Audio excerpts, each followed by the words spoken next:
Hello my Eurovision friends and welcome to a new video. One of the most successful entries of this Eurovision 2025, if not the most, was Estonia with Tommy Cash, who ironically declared himself the Eurovision winner throughout the season, just in the same line as Joost Klein, Käärijä, Baby Lasagna or Little Big, many times considered as joke entries but always fan favorites. They are even friends, they know each other and have released music together.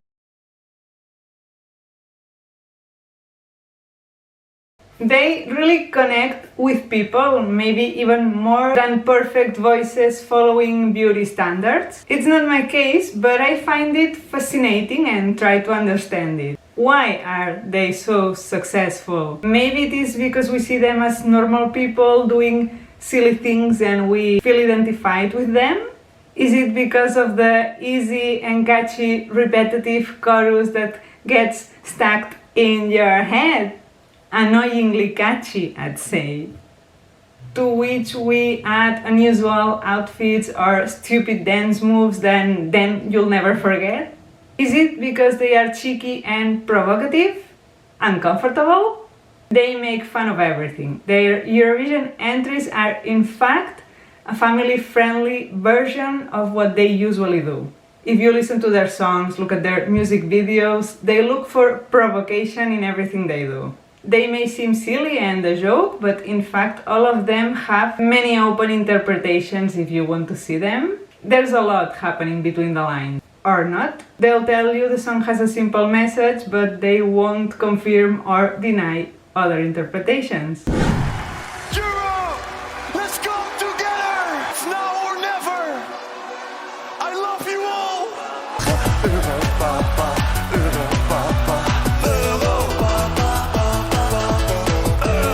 Joost Klein's Europapa, for instance. We can find many intertwined topics here, and I personally still don't know if he's mocking Europe or not. Mainly we have this storyline of him dealing with the loss of his father and traveling around Europe to find himself and to heal. In the lyrics we find unity, let's come together, love, diversity, fun. The Europapa title itself pairs Europe and his father, but at the end he burns it all, and that's the part that confuses me the most. Is he burning Europe and his father's teachings, meaning that it's all fake, that Europe is not what should be anymore? Because in the music video he also does this kind of comedy with him like being the president and with all the journalists. Then at the Eurovision performance we have this chicken with the European flag. He has a love and hate relationship with Europe? Or the burning simply symbolizes leaving the past behind and moving on? Espresso macchiato, macchiato, macchiato, por favore.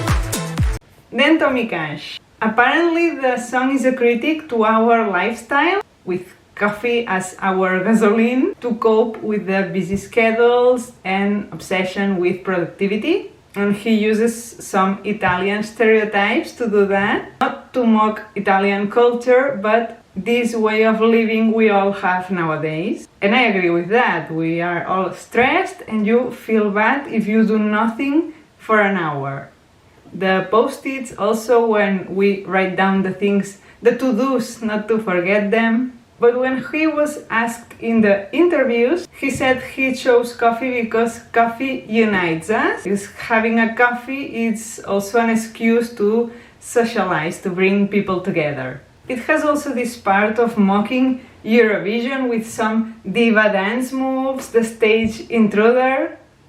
That is a thing that has happened many times in the Eurovision history. But here it was clearly part of the act, part of the critique. It can be seen of a way to silence the masses, like to keep safety in our own bubble and not letting anyone in, like you are not allowed to do so, but he allows it.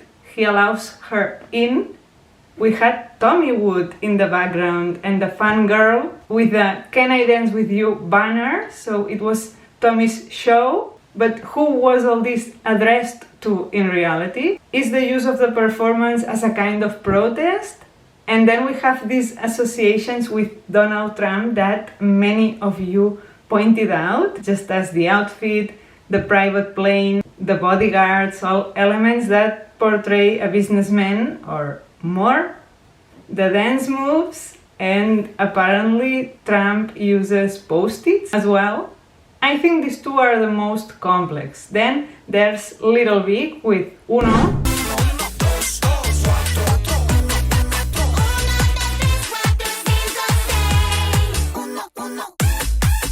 That could have been another one, but you know this was the cancelled edition, so we don't have a performance, just a music video. That's still the most watched.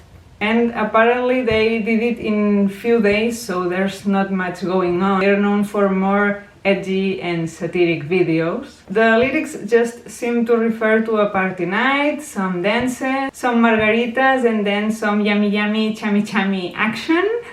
There's a lot of repetition and the uno, dos, cuatro, not three. There's this joke that the three is only for Sergei Lazarev.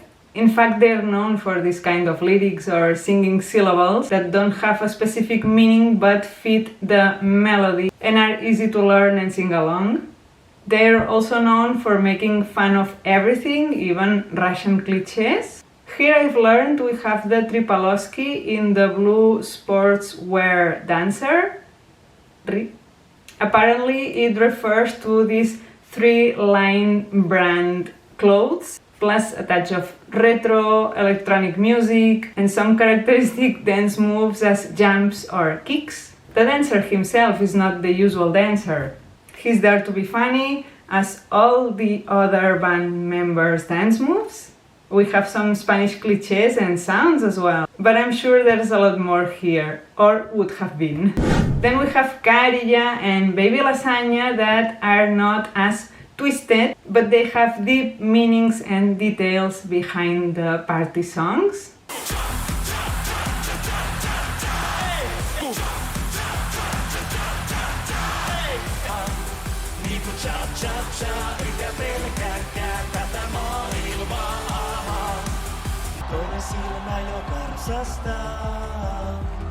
Cha-cha-cha is about finding the freedom to express oneself without fear. It confronts us with this tendency of hiding behind a mask or relying on external factors to feel confident. There's a reference to piña colada for that, in the sense that when you have some drinks, you let go and feel free, more relaxed.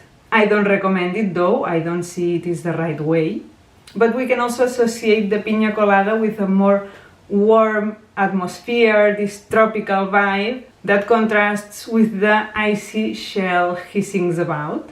And once he has drunk, danced and relaxed, he feels confident and liberated, and he's not scared of this world anymore. Fears, problems, worries, we all have them, and it is also a reminder that it is good to take a break from time to time.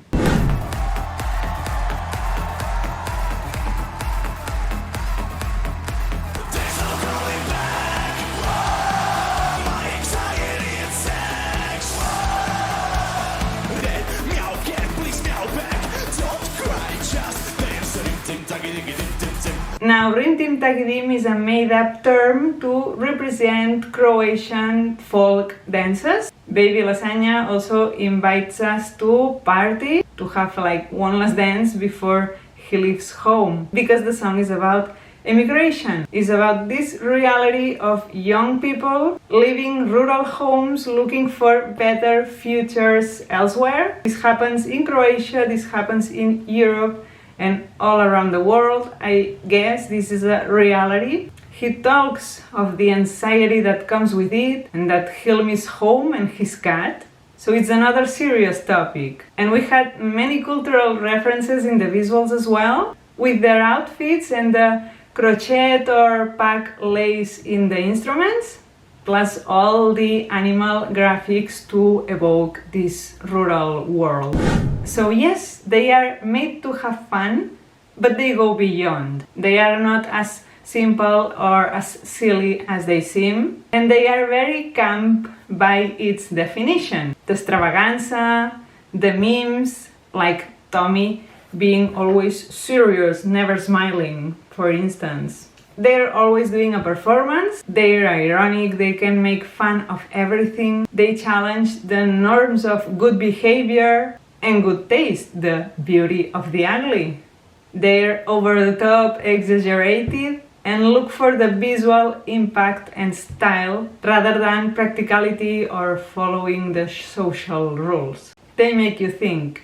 It's like we have plenty of camp examples at Eurovision, but they're like a specific subgenre, you know what I mean? And so if they are the definition of camp, they are art and genius in a way, right?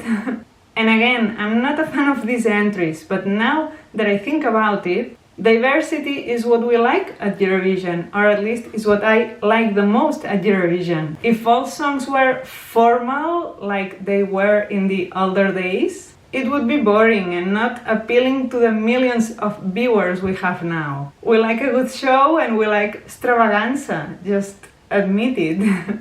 Why are these kind of entries so successful? I guess it's a mix of everything I've mentioned. Some people just like their silliness and catchy lyrics, while others like that they go further and love to dissect them and try to find the different hidden meanings.